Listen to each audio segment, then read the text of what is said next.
Hello students, welcome to my study centre GS Pathshala. मैं आप लोगों को पढ़ा रहा हूँ Lucent plus NCERT Hindi और इंग्लिश दोनों में इन अ कॉम्प्रिहेंसिव वे। अभी आप पढ़ रहे हो चैप्टर 8 जिसका नाम है मौर्यन एम्पायर, जिसका पार्ट 1 आपने पढ़ा था लास्ट क्लास में। आपने देखा था कि चंद्रगुप्त मौर्य पावर में कैसे आता है।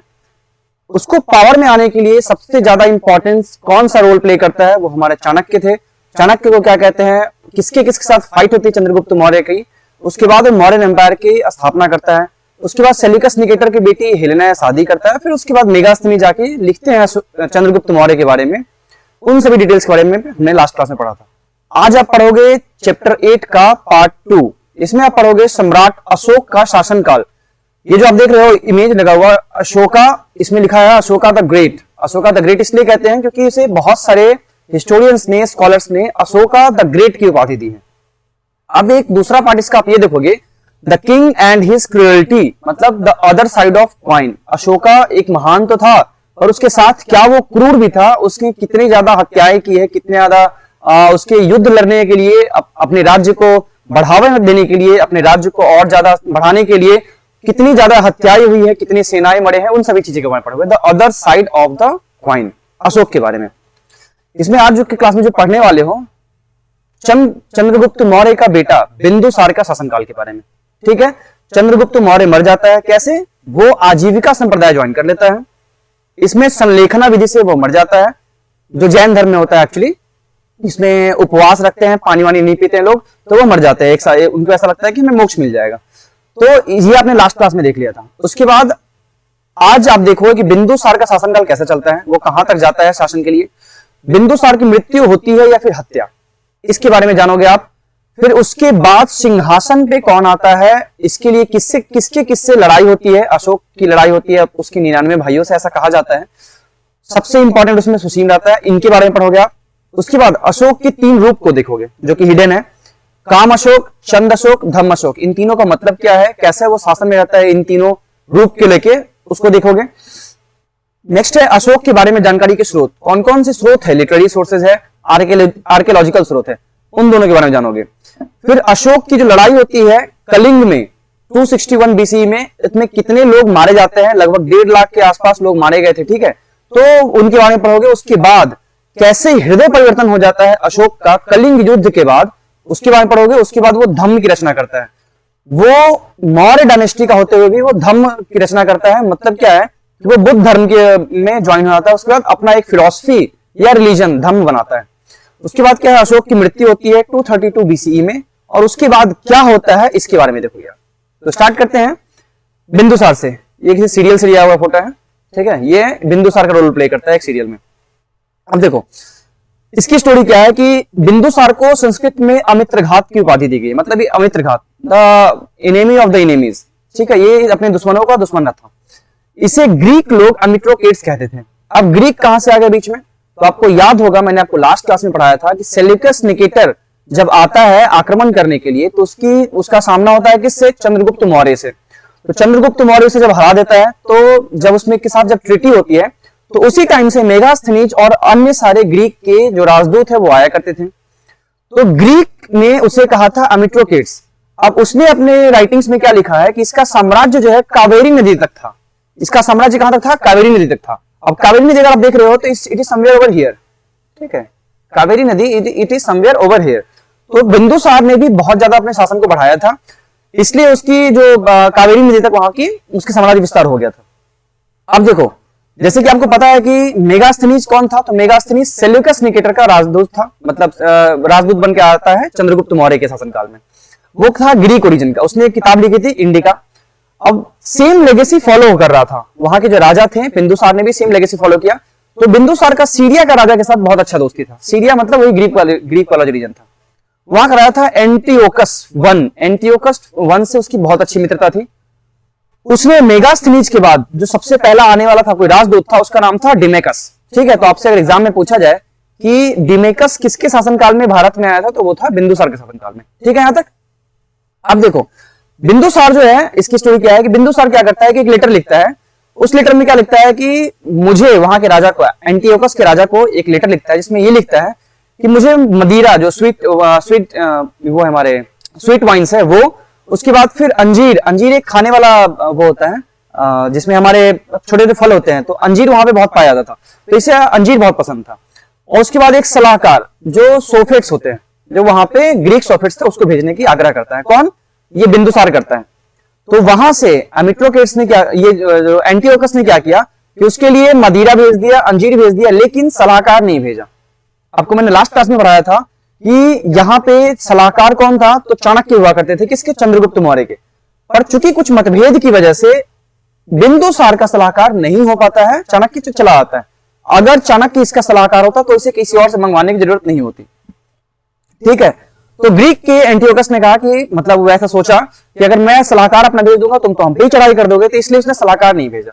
ठीक है, अब देखो इसके शासनकाल में होता क्या है। एक इंटरेस्टिंग स्टोरी है कि इसके शासनकाल में तक्षशिला जो है, जो पाकिस्तान वाला रीजन है आज का, जो पाकिस्तान वाला रीजन है, ठीक है, इस वाले रीजन में, पाकिस्तान वाले रीजन में क्या होता है कि एक रिवॉल्ट हो जाता है। वहां के जो जितने भी लोग थे उसने रिवॉल्ट कर दिया। किस लिए? क्योंकि कुछ टैक्सेशन इश्यू था, मतलब कर बढ़ा दिया था इसलिए। तो ये क्या करता है, बिंदुसार क्या करता है कि अपना बेटा जो अशोक था, अशोक को भेजता है बिना हथियार के, मतलब काफी कम स्रोतों के साथ भेजता है वहां पे कि तुम जाओ तक्षशिला, उसे कंट्रोल करो। अब अशोक का इसके साथ मैं स्टोरी सुनाऊंगा, क्योंकि अशोक जो था एक कॉमनर का बेटा था, मतलब एक इसकी बहुत सारी रानियां हुआ करती थी, तो बहुत सारी रानियां हुआ करती, उसमें एक कॉमन वुमेन थी, उनका बेटा था। लेकिन वही सुसीम जो था, इसका दूसरा बेटा, सुसीम जो था किसी नोबेल, मतलब एक महारानी की बेटा हुआ करता था। तो जैसे आपने बाहुबली मूवी देखा है, तो बाहुबली में जो अमरेंद्र बाहुबली को भेज देता है बहुत ही कम संसाधन के साथ, तो वैसे ही तक्षशिला में इसे रिवॉल्ट को कंट्रोल करने के लिए अशोक को बिंदुसार ने काफी कम संशोधन के साथ, काफी कम ये साधन के साथ भेज दिया, लेकिन फिर भी वो उस रिवॉल्ट को कंट्रोल कर लिया। वहां के लोग काफी खुश थे अशोक से, वहां पे तक्षशिला के लोग। इसके बाद क्या होता है कि अमित्रघात ने इसे बना दिया अवंती का शासक। कुछ दिनों के लिए वो अवंती का शासक भी रहता है। बाद में अशोक वापस पाटलिपुत्र चला आएगा। बिंदुसार जो है अपने लास्ट के दिनों में वृद्धावस्था में क्या करता है, आजीविका संप्रदाय जुड़ जाता है। मैंने आपको बताया था कि 62+6 हुआ करते थे, मतलब 62 से अधिक संप्रदाय हुआ करते थे उस टाइम। तो 62+6 में एक आजीविका संप्रदाय भी थी, जो कि मानती थी द नेचर ऑफ सर्टिनिटी में, निश्चितता में, जो होना है वो होगा, आपकी कोई भी आपका कोई भी जो कर्म है उसे बदल नहीं सकता है। ठीक है, तो ये ज्वाइन आता है, फिर उसकी मृत्यु आती है। मृत्यु का स्टोरी सुनाऊंगा मैं आगे कि मृत्यु कैसे होती है, दैट्स आल्सो इंटरेस्टिंग। देखो होता क्या आगे, बिंदुसार तो मर गया, अब उसका बेटा आता है अशोक पाटलिपुत्र में, वो शासक बनता है। अब वो शासक बनता है तो उसके लिए स्ट्रगल होता है। वो 273 में के आसपास ये 272 में इसकी मृत्यु हो गई बिंदुसार की। तो 273 से लेके अगले 4 साल तक, 269 तक इसका स्ट्रगल चलता है अपने भाइयों के साथ, बहुत सारे वहां पे जो राजदूत थे उनके साथ, बहुत सारे जो वहां पे मंत्री थे उसके साथ चलता है फाइट फॉर स्ट्रगल। उस समय क्या होता है कि ये कामाशोक बन के रहता है। ठीक है, मैं समझाता हूं कामाशोक क्या होता है। फिर 269 के बाद क्या होता है कि वो बन जाता है राजा, जब एक्चुअल कोरोना जब उसका राज्य अभिषेक हो जाता है तो वो बन जाता है चंद्रशोक। चंद्रशोक क्या होता है वो भी समझाता हूं। जब कलिंग का वॉर हो गया 261 बीसी में, तो 261 बीसी से अपना जो लेटर का लाइफ है 232 बीसी तक वो जीता है धम्मशोक के रूप में। मतलब वो एक सन्यासी की तरह, मतलब राजा रहता है पर वो बुद्धिज्म को मान लेता है। अब देखो होता क्या है, क्या है ये कामशोक, क्या है ये चंद्रशोक और क्या है ये धम्मशोक। सो समझो, जब वो राजा बनता है तो अप्सराओं के बीच में रहा करता था, वो सेंसुअल प्लेजर में ज्यादा बिलीव रखता था उस समय, इसलिए वो कामशोक बन गया। ठीक है, जैसे वात्स्यायन ने रचना की है कामसूत्र की, तो आपको पता होगा कामसूत्र किसे बोलते हैं। तो कामशोक बन के रहता है वो 273 से नेक्स्ट 4 साल तक। अब जैसे उसका कोरोनेशन होता है तो मंत्री उसकी बात मानते नहीं है, तो वो बिलीव रखता है कि the sword is mightier than the pen. तो जितना जिसका शासन चलाना है उसको अपने तलवार के बल पे जीना है। तो चंद्रशोक बनता है। मैं समझाता हूं कैसे चंद्रशोक कैसे बनता है वो। फिर उसमें क्या करता है, एक धम्म की स्थापना करता है। जब कलिंग वॉर हो जाता है तो कलिंग वॉर के बाद उसका हृदय परिवर्तन हो जाता है, फिर वो धम्म की स्थापना करता है, अशोकास धम्म। तो उसके बाद वो लेटर जीवन धम्मशोक के रूप में जीता है। ये जो जानकारी हमें मिलती है ये अशोक के 3 कालखंड की, ये मिलता है बौद्ध साहित्य से प्राप्त होता है। क्लियर है, इसकी मृत्यु अब हो चुकी है। अब इसके पीछे की स्टोरी क्या है सो समझो। अशोक आता कैसे है पावर पे, पहले तो कि तक्षशिला भेज दिया गया उसको। ठीक है, तक्षशिला भेज दिया था विद्रोह के लिए। अब स्टोरी क्या है अशोक की, ये किसी ट्रेलर की मूवी है, अशोका एक मूवी आई थी। तो होता क्या है कि बिंदुसार जो है, ये समझो, बिंदुसार ने बहुत सारी शादियां कर ली थी। ठीक है, उसमें से एक रानी का जो बेटा हुआ था उसका नाम था सुशीन। सुशीन जो है बिंदुसार से काफी ज्यादा क्लोज रहा करता था और ये सबको पता था कि सुशीम जो है वही बन जाएगा राजा एक दिन। और अशोक जो है, ये देख रहे हो, अशोक जो है, अशोक किसी कॉमन औरत से शादी करने के बाद बिंदुसार का बेटा होता है, तो इसे लोग लाइक नहीं करते नहीं थे। जो बिंदुसार था वो लाइक करता नहीं था, पर वो काफी हम्बल इन नेचर था। ठीक है, तो होता क्या है कि एक दिन की बात है, जब सुशीम जो है, सुशीम जा रहा होता है एक घोड़सवारी करके, तो बिंदुसार के जो मंत्री होते हैं वो पहले जो हमारे जो प्रधानाचार्य हुआ करते थे, मतलब वहां पे जो दरबारी हुआ करते थे, वो जो ब्राह्मण हुआ करते थे, वो बिल्कुल सर पे बाल नहीं रखते थे। तो एक दिन क्या करता है सुशीम जो है, पीछे से आके इसके ये जो हमारे मंत्री हुआ करते थे बिंदुसार के, उसके सर पे मार देता है बिना हिचकिचाए हुए। तो आपके यहाँ के ब्राह्मण है, आपके यहाँ के दरबार में रहते हैं, वो आपके यहाँ के आचार्य है, तो आप मार नहीं सकते उनको, ऐसा था। तो उन लोगों ने आपस में डिस्कशन क्या किया कि Susima does not hesitate to slap on my head if he is not on power. One day if he will achieve the power he will not hesitate to keep the sword on my neck. मतलब एक दिन तो गर्दन भी काट देगा, hesitate नहीं करेगा। तो वहां के मंत्री लोग, जितने भी मंत्री लोग थे, बिंदुसार के शासनकाल के जितने मंत्री थे और अशोक, दोनों मिलकर कॉन्स्पिरेसी रचते हैं। कॉन्स्पिरेसी क्या रचते हैं कि इसका अगला कोरोनेशन कौन किसका होगा, तो अशोक का होगा, मतलब सुशीम को पावर पे नहीं आने देना है। अब देखो होता क्या है कि तब तक सुशीम को भेज दिया गया था इधर तक्षशिला वाले रीजन में, ठीक है, और इसे अवंती का गवर्नर बना दिया गया था। तो अवंती गवर्नर से वापस लौट के चला आता है। पर सुशीम कहा था, वो तक्षशिला वाले रीजन में था, जहां पे इसे रिवॉल्ट को शांत किया था। अब बिंदुसार का तबीयत खराब होता है, क्योंकि वो ऑलरेडी ज्वाइन कर चुका था जैन धर्म, उसकी तबीयत खराब हो जाती है। तो वो बोलता है अपने मंत्री परिषद से, जो मंत्री परिषद से बोलता है कि मेरे बेटे को बुलाया जाए, अशोक को बोलो कि वो तक्षशिला जाएगा और मेरे बेटे सुशीम को बुला के लाएगा, उसका कोरोनेशन करना है, मतलब उसका राज्याभिषेक करना है। पर इसने अलग गेम रखी थी। इसने क्या कहा, मंत्री परिषद ने क्या कहा बिंदुसार के जाके कि इसकी तबीयत खराब है अशोक की, तो वो तो जा नहीं पाएगा। तो वो देखने जाता है, बिंदुसार देखने जाता है अशोक को कि इसकी तबीयत वाकई में खराब है कि नहीं। तो लोग क्या करते हैं, वहां पे इसके आसपास में दवाई रख देते हैं, अशोक के आसपास में उसे कंबल उड़ा देते हैं, जो भी वहां पे रजाई के कंबल हुआ करते थे उस टाइम, और पूरे हल्दी का लेप लगा देते हैं ताकि वो बीमार दिखे। बिंदुसार इस बात को लेकर खुश था कि जो बीमार है अशोक, वो तो हम मेरे बेटे सुशीम के कोरोनेशन में, मतलब उसके राज्याभिषेक में कोई आपत्ति पैदा नहीं कर सकता है। समय बीतता गया, उसके बाद क्या होता है कि उसकी और तबीयत खराब होती चली जाती है। तो फिर से बिंदुसार कहता है मंत्री परिषद को, जाओ मेरे बेटे को बुला के ले आओ। तो वो फिर बोलता है तबीयत खराब है उसकी, अशोक की, कौन जाएगा बुलाने के लिए। तो बोलता है नहीं, मुझे मेरा बेटा अभी चाहिए। तो मंत्री परिषद क्या करता है, अशोक को तैयार करके लेके चलाता है, जो राजा के रूप में रहता है। तो से फॉर एग्जांपल ये बेड रहता है, बेड के बगल में तलवार रखा हुआ है, तो ये बिंदुसार यहाँ लेटा हुआ है, अशोक को मारने के लिए तलवार उठाने जाता है, तो काफी बूढ़ा हो चुका होता है वो यहाँ बेड से गिर जाता है, इसकी मृत्यु हो जाती है। किसकी? बिंदुसार की। अब क्या है कि वहीं पे अशोक पावर में चला आता है और अशोक बन जाता है वहां का तत्कालिक राजा 269 बीसी में। ठीक है, अब इसको देखो, इसकी 3 थ्योरीज है। पहला थ्योरी ये कहता है कि अशोक ने अपने 99 भाइयों को मारा था। दूसरा ये कहता है कि अशोक ने अपने 6 भाइयों को मारा था, जिसमें सुशीम सबसे ज्यादा इंपॉर्टेंट था। तीसरा ये कहता है कि अशोक का जो एडिक्ट है, एडिक्ट मतलब उसका अभिलेख है, ये कहता है कि उसने अपने ऑफिसर्स में एडमिनिस्ट्रेशन के काम दिया था। किसको? अपने भाइयों को। मतलब अशोक कहता है कि मैंने अपने किसी भाई को मारा नहीं है, मैं उसे अपने एडमिनिस्ट्रेशन में रखता था काम के लिए। ठीक है, अब देखो सुशीम कैसे मरता है। जब यहाँ पे अशोक पावर में आ गया है, तो उसके बाद क्या होता है कि एक ये से फॉर एग्जांपल एक रणभूमि है, सुशीम यहां से आ रहा होता है, यहाँ पे अशोक खड़ा है, यहां पे क्या करता है, वो ट्रेंच बना देता है। ट्रेंच के नीचे पूरा लकड़ी वकड़ी का आग वाग लगा देता है और इसको थोड़ा सा नॉर्मल कर देता है, ताकि यहां पे आए और घोड़े की दौड़ने की वजह से यहां पे गिर जाए, सारे लोग मर जाए इस आग में जल के। तो एग्जैक्टली सेम हुआ। जब तक सुशीम इस कॉन्स्पिरेसी को समझ पाता है कि यहां पे जब मैं आऊंगा तो गिर जाऊंगा, जल जाऊंगा, तब तक तो ये यहां पे आ चुके थे और सुशीम की वहीं पे खात्मा हो जाती है। बाकी के भाई इसके काफी कमजोर रहते हैं, लेकिन उन सभी को मार के ये राजगद्दी पे चला आता है। ठीक है, अशोक जो था पहले ये मानता था कि दिग्विजय मतलब क्या होता है, the sword will decide the empire building.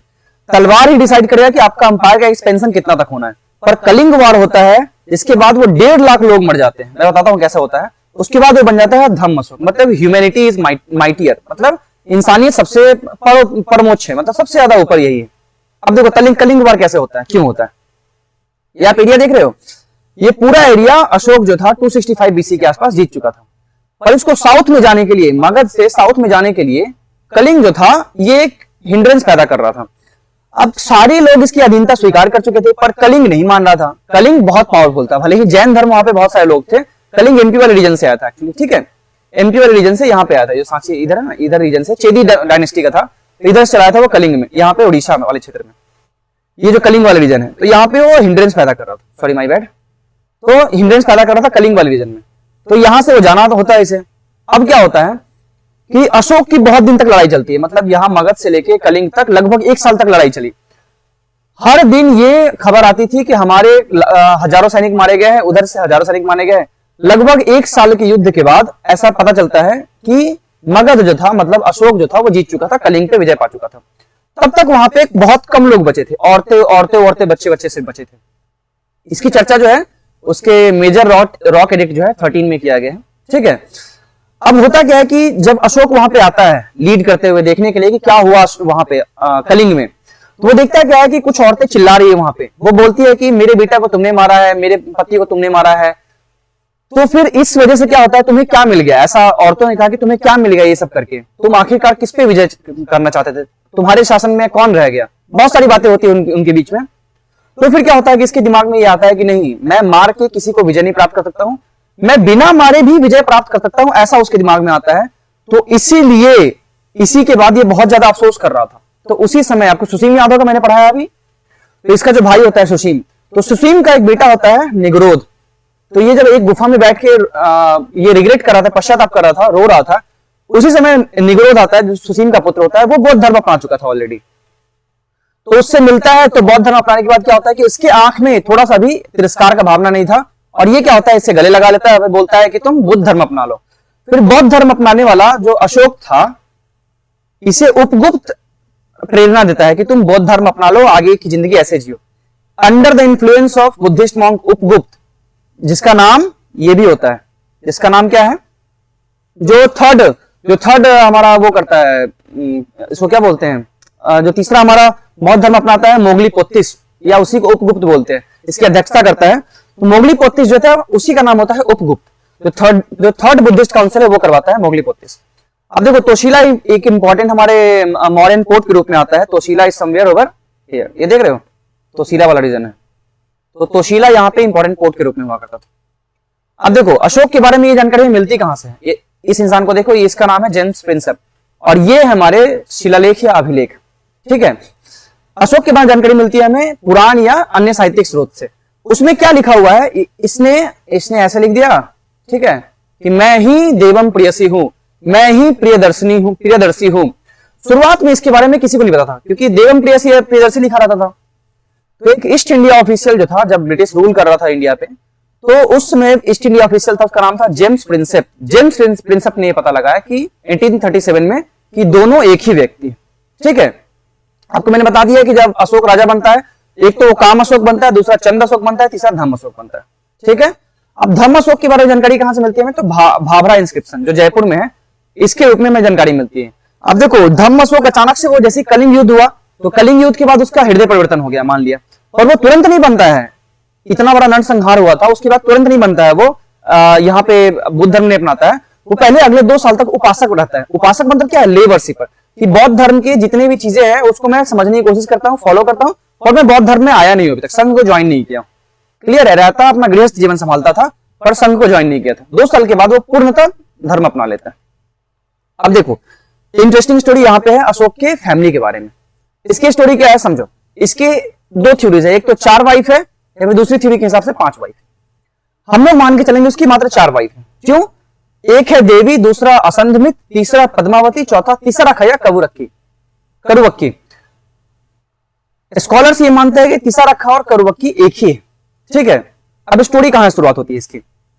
इसकी पहली शादी जो थी वो महादेवी से कर लिया, ज्यादा इंपॉर्टेंट है नहीं। दूसरी शादी करता है असंधमित से, इसकी जानकारी हमें महावंश में मिलती है। उसको बनाया था चीफ क्वीन, जैसे नहीं सारी महारानियां होंगी तो उसके बगल में कौन आके बैठेगी, उसके बगल में आके चीफ क्वीन बैठती थी, इसका नाम था महावंश। अब अशोक, अब स्टोरी क्या है समझो। अशोक की जो माँ थी, अशोक की माँ बचपन में ही मर जाती है कुछ दिनों बाद ही। उसकी जो देख रेख करती है, उसकी आला करती है, उसकी आया करती है, उसका नाम आता है तीसरा, ठीक है, तीसरा रहता है। अब क्या होता है कि अशोक से उसको प्यार हो जाता है, मतलब अशोक से अट्रैक्टेड होती है वो। तो अशोक की जिंदगी के आखिरी 4 साल जब बचे होते तो उससे शादी कर लेते हैं, कौन, तीसरा, ठीक है। लेकिन चूंकि उस समय तक वो तो बौद्ध धर्म अपना चुका होता था, तो वो बोधि वृक्ष की ज्यादा रक्षा करता था, मतलब उसकी देखरेख करता था। इस बात से तिशारखा को या कबूरक्की जो भी थी, करुबक्की, इसको बहुत ज्यादा जलन होता था, इसलिए वो क्या करती थी कि बोधि वृक्ष को नष्ट करती थी। क्लियर है? अब बोधि वृक्ष को नष्ट कर दी, इसकी जानकारी कहां से मिलती है हमें? स्टोन पिलर इंस्क्रिप्शन इलाहाबाद में बनाया है, ठीक है, स्तंभ अभिलेख बनाया है, इससे हमें जानकारी मिलती है उसकी। ठीक है, अब देखो आगे स्टोरी चलती क्या होता है कि यहाँ पे वो जो करुबक्की है, करुबक्की का मन लग जाता है कि भाई मैंने अशोक से शादी कर ली।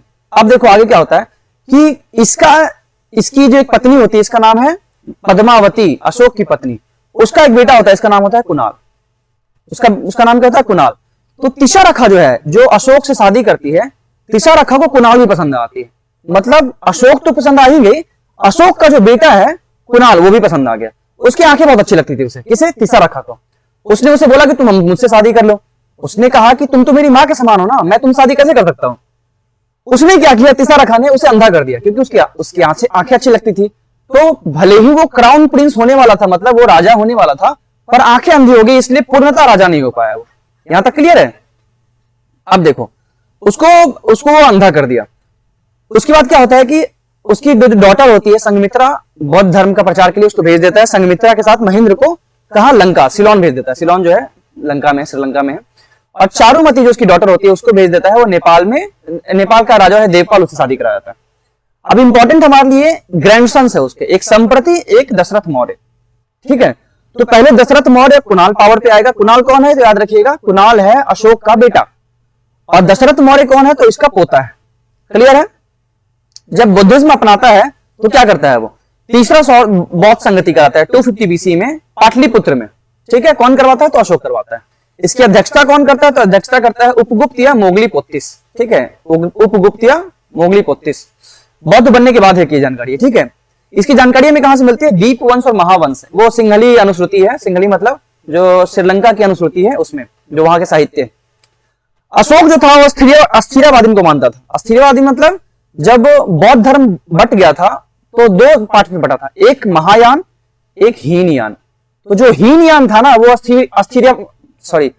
स्थविरावादी थे। इसका मतलब क्या है कि वो बुद्ध को भगवान नहीं मानते थे, वो बुद्ध को मानते थे कि बौद्ध जो थे इंसान थे, हम उनकी तरह ही जीवन जिएंगे, जबकि महायान का अलग कॉन्सेप्ट था। तो ये पहले वाले मानते थे हीनयान।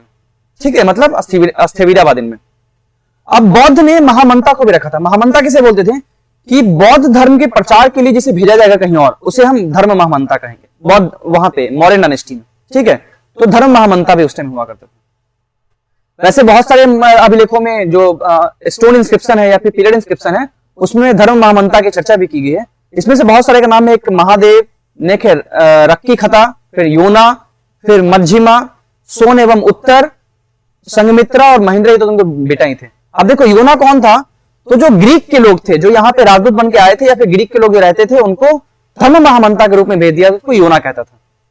सोन एवं उत्तर, तो स्वर्ण भूमि जो है थाईलैंड में, अगर आप आज भी की डेट में जाते हो, जो बैंकॉक है, तो वहां पे स्वर्ण भूमि नाम का एक एयरपोर्ट है। आपको इंडिक सिविलाइजेशन यहां से ज्यादा वहां मिल जाएगा आपको। कहां पे? थाईलैंड में। Getting the point? अशोक ने क्या किया कि विदेश के जो लोग थे ना, उनको भी भेजता था धर्म के प्रचार करने के लिए। ठीक है, अब उसकी मृत्यु होती है, उसके बाद क्या होता है? मृत्यु में दो उसके कॉन्सेप्ट है। पहला कि जहर दे के मार देगा, दूसरा कि उसकी उम्र की वजह से। माना आता है कि उसकी उम्र की वजह से ये प्रोबेबिलिटी ज्यादा है। ठीक है, लिटरेरी सोर्सेज जो भी हमारे पास अवेलेबल है। अब अशोक जो था, अशोक के बाद क्या होता है, ये जो पूरा भारत है ये दो पार्ट में बढ़ जाता है, एक ईस्ट, एक वेस्ट। ये जो हमारा ईस्ट है और ये हमारा वेस्ट है। ठीक है, ईस्ट वेस्ट में। अब देखो जो वेस्ट वाला हिस्सा है वो मिल जाता है कुणाल को, जिसे अंधा कर दिया गया था। किसने अंधा किया था? तिशारखा ने। और पूर्वी हिस्सा मिल जाता है दशरथ को। लेकिन कुणाल जो है, कुणाल अपना लेता है जैन धर्म को, तो इसलिए उसको बहुत ज्यादा इंटरेस्ट रहता नहीं है राजगद्दी में, इसलिए वो जैन धर्म छोड़ के चला आता है। तो पूरे भारत पे राज्य कौन करता है? दशरथ। दशरथ मौर्य रहता है, तो दशरथ राज्य करता है। उसके बाद धीरे धीरे साम्राज्य टूटना स्टार्ट हो जाता है। अब साम्राज्य क्यों टूटता है वो मैं आपको लास्ट लेक्चर में समझाऊंगा कि क्यों डिक्लाइन हुआ था इस इतने बड़े मौर्य साम्राज्य का, वो टूट के चला आता है। इसके बाद दूसरा इसका एक आएगा संप्रति। जब टूट रहा होता है तो संप्रति, वो भी पोता है, याद रखिए, मैंने पढ़ाया था ना अभी। संप्रति जो था ग्रैंडसन, वो भी संप्रति था, उसका पोता था। तो संप्रति जो है कुल मिला के उज्जैन और पाटलिपुत्र शासन करता था। उसने पूरे साम्राज्य के फिर से मिलाया, 9 साल तक शासन किया वो, पर फिर भी टूटता चला गया वो। उसके बाद बहुत सारे लेटर मॉरियंस आते हैं, एक शशिकुल आएगा, देववर्मन आएगा, शतधन्वन आएगा, फिर लास्ट आएगा बृहद्रथ जो 7 साल तक शासन करता है। इसके उसी के सेनापति पुष्यमित्र शुंग ने एक जब वो कैवेलरी जो कि घुड़सवारी वाले सेना होते हैं उसका मुआयना कर रहा होता था, तो पुष्यमित्र शुंग क्या करता है, उसी समय उसको मार देता है, वहीं पे गिर जाता है। उसके बाद अपने आप को वो शुंग डायनेस्टी का राजा घोषित करता है, उसके बाद मगध पे वो राज करता है। ठीक है, अब देखो इसके रिलेटेड हम कुछ क्वेश्चंस देखेंगे, उसके बाद इसे कंक्लूड करते हैं। ठीक है, देखो किसके शासनकाल में डिमेकस भारत आया था? डिमेकस आया था भाई साहब, सबसे पहले याद रखिए बिंदुसार के शासनकाल में। चंद्रगुप्त मौर्य नहीं है, बिंदुसार बिल्कुल सही है, अशोक नहीं, कनिष्क नहीं। ठीक है, याद रखना है, मैंने इस लेक्चर में आपको अभी पढ़ाया है। चंद्रगुप्त मौर्य के बाद मौर्य सिंहासन पर निम्नलिखित में से कौन बैठता है? चंद्रगुप्त मौर्य के बाद कौन आता है? तो उसका बेटा बिंदुसार आता है। बिंबिसार नहीं, ये तो हर एक राजवंश का है। अशोक नहीं, ये तो बिंदुसार का बेटा है। बिंदुसार हाँ बिल्कुल सही है, और विष्णुगुप्त ये तो चाणक्य था, ये भी गलत है। ऑप्शन नंबर हो जाएगा इसका सी। नेक्स्ट, अशोक महान, देखा ना, अशोक द ग्रेट किससे संबंधित है? कौन से राजवंश से? अशोक किसका बेटा था? चंद्रगुप्त मौर्य का। चंद्रगुप्त मौर्य किस राजवंश से संबंधित है? तो मौर्य वंश से, इसलिए ऑप्शन इसका ए गलत है, चोल भी गलत है, मौर्य वंश सही है, शुंग वंश गलत है। नेक्स्ट, सम्राट अशोक किसके उत्तराधिकारी थे? अब देखो किसके उत्तराधिकारी थे, इसके पिता का नाम क्या था? चंद्रगुप्त मौर्य, तो किसके उत्तराधिकारी थे? चंद्रगुप्त मौर्य का। ऑप्शन नंबर ए सही हो जाएगा। बिंदुसार गलत है, सॉरी माय बैड। देखो चंद्रगुप्त मौर्य पहला शासक होता है, सबसे पहला शासक होता है चंद्रगुप्त मौर्य, दूसरा शासक होता है बिंदुसार, और तीसरा शासक आता है अशोक। तो इसलिए अशोक किसका शासक, किसका उत्तराधिकारी था? तो बिंदुसार का उत्तराधिकारी था। My bad. चलो नेक्स्ट देखते हैं। अशोक तर्क सिद्ध रूप से प्रारंभिक भारत के सबसे प्रसिद्ध शासक थे, ठीक है, जिसने कलिंग पर विजय प्राप्त की थी। वे किसके पोते थे? तो देखो सबसे पहला शासक था चंद्रगुप्त मौर्य, दूसरा आया था बिंदुसार, तीसरा आया था अशोक। तो अशोक पोता किसका था? तो चंद्रगुप्त मौर्य का। ठीक है, समुद्रगुप्त का नहीं, चंद्रगुप्त मौर्य बिल्कुल सही है, प्रभावती गुप्त नहीं है, चंद्रगुप्त द्वितीय नहीं। Option number B. Next, Kalinga युद्ध कब हुआ था? ये तो याद करने वाला टॉपिक आपका। कलिंग युद्ध कब हुआ? 261 बीसीई में। ठीक है, 261 बीसीई में, 262 से 261 बीसीई तक चलने वाला 1 साल का लगभग युद्ध था कलिंग युद्ध। तो 261 में फाइनली कंक्लूड होता है। ठीक है, नेक्स्ट, निम्नलिखित में से कौन से राजा संघमित्रा और महेंद्र वर्मन के पिता थे? संघमित्रा और महेंद्र के पिता कौन था? अशोक था। संघमित्रा और महेंद्र को सिलोन लंका वाले क्षेत्र में कौन भेजता है? उसी जो इन दोनों के पिता, किसका नाम क्या था? अशोक। बिंबिसार नहीं है, कृष्णदेव राय नहीं है, अशोक बिल्कुल सही है, कनिष्क नहीं है। क्लियर? निम्नलिखित में किसने और कब पहली बार अशोक के शिलालेख का अर्थ स्पष्ट किया? ये किसने किया था? 1837 में जेम्स प्रिंसेप।